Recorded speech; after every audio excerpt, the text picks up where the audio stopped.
안녕하세요. 직장인 투자자 A입니다. 지난 영상에서 FTX 거래소의 파산 가능성에 대해서 검토하는 내용을 다뤘는데요. FTX와 알라메다 리서치의 재무 상태를 보면서 어떤 과정을 거쳐서 이 위험에 이르게 됐고 향후에 어떤 시나리오를 거쳐서 파산할 수 있는지를 다루었습니다. 그리고 영상이 올라간 지 얼마 되지 않아 실제로 FTX는 파산을 신청했고요. 영상을 찍었을 당시에 약 42.83% 하락한 수준에서 추가적으로 약 90% 이상 하락한 상황입니다. 이번 FTX 파산 사태는 코인 업계에서 뿐만이 아니라 주식 투자를 하거나 또는 투자를 아예 하지 않는 분들께도 회자될 만큼 굉장히 큰 사건으로 인식이 되고 있습니다. 코인판 리먼 사태라는 별명도 붙었고요. 그러다 보니 현재는 후오비나 크립토닷컴 같은 다른 거래소들까지 이 파산 사태가 연쇄적으로 번지는 것이 아니냐라는 걱정이 생겨나고 있습니다. 그러한 의혹에 반박을 하기 위해서 이 FTX 사태 이후 바이낸스 등의 세계적인 거래소들은 각자 자신의 자산들을 증명하겠다고 선언을 했죠. 그래서 후오비 거래소 또한 이렇게 화면에서 보이시는 것처럼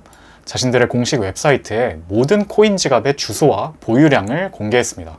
이렇게 자신들이 비트코인이 몇 개 있고 이더리움, USDT, 트론이 몇 개 있는지, 그리고 이 아래쪽에 보시면 에이다나 다른 코인들의 주소와 토큰 양까지 모두 공개를 했습니다. 그래서 투자자들은 잠시 안심하는 듯 했는데요. 바로 이어서 이런 흉흉한 뉴스들이 돌기 시작합니다. 세계 12위의 후오비 거래소가 아까 보여드렸던 자산 스냅샷을 공개한 이후에 상당량의 이더리움을 타 거래소들로 이체했다는 것인데요. 한편 세계 23위의 크립토닷컴이라는 거래소는 자신들이 보유했던 이더리움의 80%를 무려 실수로 게이트IO라는 20위 거래소에 이체를 했다고 했습니다. 다행히 그 이후에 반환받았다고 하는데요. 크립토닷컴은 원래 새로운 콜드 스토리지, 즉 자신들의 다른 오프라인 보관 지갑으로 이체를 하려고 했는데 실수로 화이트리스트에 등록된 다른 거래소에 이체를 한 것이다 라고 해명을 했는데, 이 해명에 대해서 바이낸스의 CEO는 이거 뭔가 이상하다, 확실하지 않고 안전하지 않아 보인다 라는 트윗을 남겼죠. 저도 굉장히 의심이 되는 게 다른 코인도 아니고 이더리움인데, 그리고 무려 80%에 달하는 금액으로 환산하면 약 5천억 원에 달하는 코인을 실수로 다른 거래소에 이체한다는 게 솔직히 잘 믿어지지 않죠.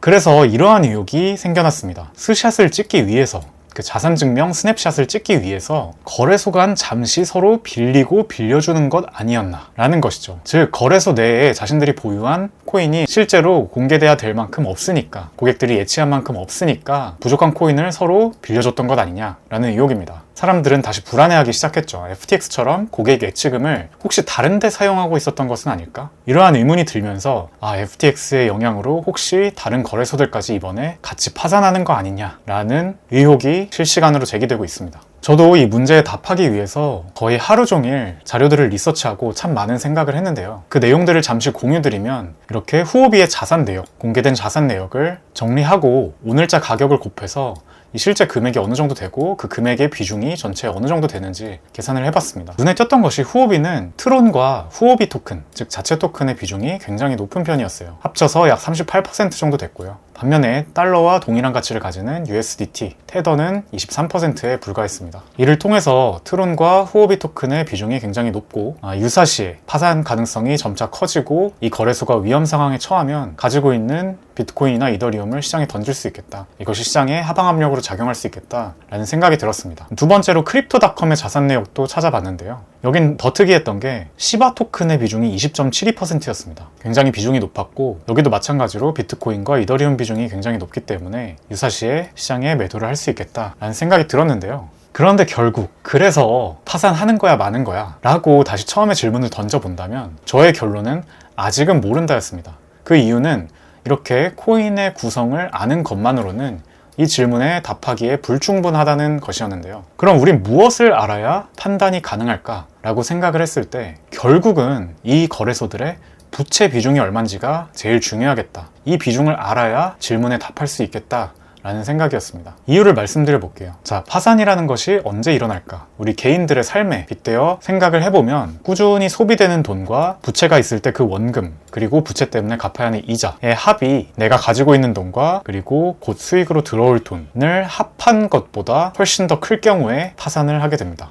이것을 거래소 비즈니스에 적용해서 생각해보면 꾸준히 소비되는 운영 비용과 부채가 있다면 이 부채 원금 그리고 갚아야 하는 이자의 합이 내가 가지고 있는 자산, 즉 보유하고 있는 이러한 코인들, 수익과 꾸준히 벌어들이는 거래소 운영 수익보다 훨씬 더 커야 파산이 되는 거겠죠. 그런데 우리가 지금 알 수 있는 이런 자산 구성 내역은 이 식 중에서 이 부분만 나타내는 겁니다.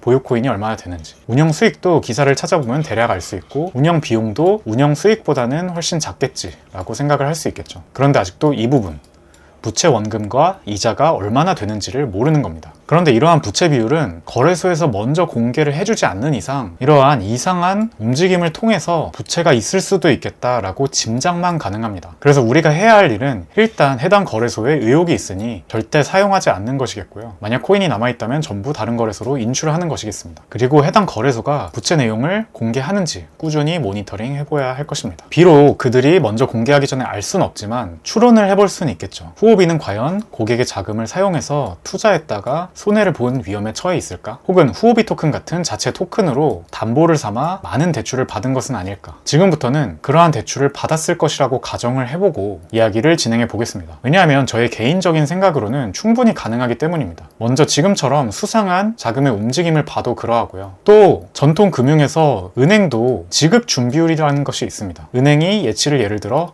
100만 원을 했다면 이것을 꼭 다 가지고 있어야 되는 것은 아니거든요. 예를 들어 90% 정도만 가지고 있고 나머지 10%는 은행이 이것을 가지고 다시 운용을 하면서 수익을 창출할 수도 있는 겁니다. 이랬을 때 고객들이 만약에 전부 다 달려와서 이 100만 원을 모두 찾아가려고 한다면 그것이 바로 뱅크런 사태인데요. 그런데 평상시에는 이렇게 100만 원을 모두 찾아가지는 않을 것이라고 믿음을 가지고 90만 남기고 운용을 하는 겁니다. 보수적인 전통 금융에서도 그러한데 여태까지 규제가 거의 없었던 코인업계라면 저는 솔직히 충분히 고객 예치금을 100% 다 가지고 있지 않을 수도 있다고 생각합니다. 만약에 그랬다면 위험이 닥쳤을 때 어떤 식으로 위험이 진행될지에 대해서 말씀드려 보겠습니다. 그 전에 후오비에 왜 이렇게 트론이라는 코인이 많나를 설명드리고자 하는데요. 후오비와 트론은 어떤 관계인가? 저스틴 선이라는 유명한 인물이 있습니다. 트론의 창립자인데 지난 10월 7일에 어바웃 캐피털 매니지먼트라는 M&A 펀드가 후오비 글로벌을 인수했습니다. 저스틴 선 본인은 부인했지만 이 저스틴 선이 후오비 글로벌을 인수한 어바웃 캐피털 매니지먼트에 영향을 미치고 있고 후오비의 실제 인수자라는 의혹이 제기됐는데요. 충분히 그렇게 생각할 수 있는 것이 이 인수 이후에 저스틴 선이 스스로 후오비의 글로벌 고문이 됐다고 밝혔고 또 얼마 지나지 않아서 10월 14일에는 저스틴 선 스스로 트론과 비트토렌트, 후오비 생태계의 체인을 통합하겠다라고 말을 했습니다. 저스틴 선이 어느 정도 목표를 가지고 후오비를 인수했을 것이라는 추론이 가능하고요. 그래서 트론과 이 후오비 글로벌의 관계는 떼려야 뗄 수 없는 관계가 되었다라고 얘기할 수 있습니다. 자, 그럼 후오비가 파산할 수 있는 시나리오 첫 번째를 생각해 보겠습니다. 먼저 FTX 사태 때처럼 이 자체 발행 토큰인 후오비 토큰이 뇌관이 되는 경우입니다. 만약에 후오비가 이 HT를 담보로 USD 또는 다른 코인을 대출 받았다면 코인 하락장에 의해서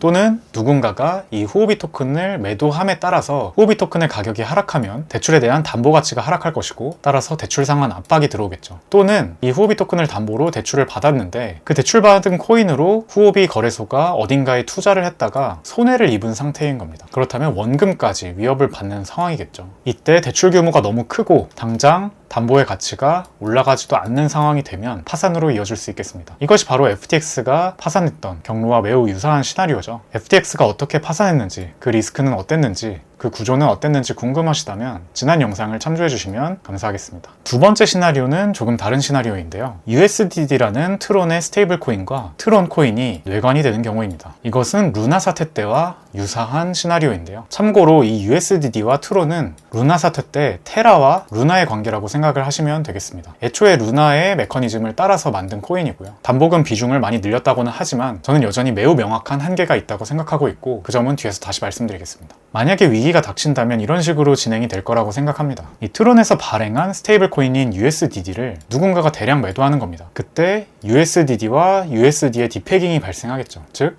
USDD는 원래 1달러의 가치를 지녀야 되는데 USDD를 많이 매도하다 보니까 USDD의 가격도 1달러 밑으로 하락하는 겁니다. 이건 소설이 아니라 실제로 이번에 FTX 사태 이후에 발생했던 일인데요. 알라메다가 파산하기 전에 아마도 자금을 확보하기 위해서였는지 USDD를 대량으로 매도했을 가능성이 제기됐습니다. 그에 따라서 USDD의 디패깅이 일어났고 1달러가 아니라 0.96달러대까지 떨어졌었습니다. 지금도 아직 1달러를 회복하지 못한 상태고요. 그래서 이러한 일이 충분히 발생할 수 있다는 것이고 것이고요. 이렇게 떨어진 가격을 다시 올리기 위해서는 트론의 발행량을 상대적으로 늘리면서 USDD를 소각한다든지, 또는 트론이 준비해놨다고 하는 리저브 금액으로 이 USDD를 매수해주는 겁니다. 자, 그런데 여기서 트론의 주장과 저의 생각이 많이 차이가 납니다. 트론다오라는 웨브사이트에 가시면 이렇게 USDD 관련해서 리저브, 즉 준비금을 얼마나 가지고 있는지를 직접 보여주고 있는데요. 트론의 주장은 USDD의 유통 금액이 7억 달러 수준이다. 그런데 담보는 이의 2배인 15억 달러 수준이다. 따라서 이것은 매우 안전하다 라는 논리입니다. 그런데 자세히 보시면 이 담보 중에 약 3분의 1이 트론 코인입니다. 이 트론의 개수를 달러로 환산해 보면 약 5억에서 6억 달러 정도 되는데요. 전체 15억 달러의 준비금 중 5에서 6억 정도가 트론 코인인 겁니다. 그리고 약 2에서 3억 정도가 비트코인으로 되어 있고요. 달러와 1대1로 대응되는 USDC는 약 4억 4천 수준입니다. 준비금을 100% 스테이블 코인으로 해놓지 않으면 루나 사태 때와 같이 이 담보물 코인의 가격이 하락했을 때 충분히 스테이블 코인의 가치를 지켜주지 못합니다. 특히 절대 규모가 15억 달러인데 우리 돈으로 약 2조 정도 되겠죠. 그런데 최근 사태들을 보면 아시겠지만 2조 정도의 금액은 충분히 누군가가 공격을 하면 공격을 할 수 있는 금액입니다. 물론 트론이 루나 사태를 봤기 때문에 이 USDD의 가치가 떨어지기 시작하면 트론을 소진하는 것이 아니라 어쩌면 과감히 USDD를 그냥 버릴 수도 있습니다. 또는 온체인 거래를 다 중지시켜서 더 이상 가격이 떨어지지 않게 인위적으로 막을 수도 있을 것입니다. 그러나 근본적으로 이 원리 자체가 명확히 한계가 있다는 것을 우리가 루나 사태를 통해서 이미 본 경우이기 때문에 USD의 가격 그리고 트론의 가격을 쉽게 장담할 수가 없다고 생각합니다. 만약에 이렇게 트론 가격이 실제로 하락을 하게 되면 아까 후오비에서 가지고 있는 트론이 전체 자산의 14% 정도 됐는데 이 14%의 가치가 점점 줄어들겠죠. 그렇게 되면 트론을 기반으로 대출을 했을 경우엔 담보의 가치가 하락하므로 대출 상환 압박이 더 심해질 겁니다. 어쩌면 트론뿐만이 아니라 다른 코인들한테까지 영향을 미쳐서 후오비가 가지고 있는 다른 코인들의 가격도 같이 떨어질 수 있겠죠. 그렇게 되면 담보 가치가 하락할 거고 더 매도할 거고 개별 코인의 가격이 하락하니까 담보의 가치는 가속도가 붙어서 더 빨리 하락할 겁니다. 이렇게 파산의 길로 갈 수 있겠죠. 오늘의 결론입니다. 결국은 후오비 거래소가 스스로 대출 규모 관련한 정보를 공개하는지 계속 확인을 해야 됩니다. 이것을 명확히 확인하기 전까지는 후오비의 파산 가능성을 명확히 있다 없다 라고 말하기가 어렵고요. 또 저스틴 서너로 인해서 USDD, 트론, 후오비 토큰이 서로 관련성을 가지게 되었기 때문에 이 코인들 하나하나의 가격 움직임을 확인해야 할 것입니다. 그래서 어느 코인이라도 심상치 않은 움직임이 보이면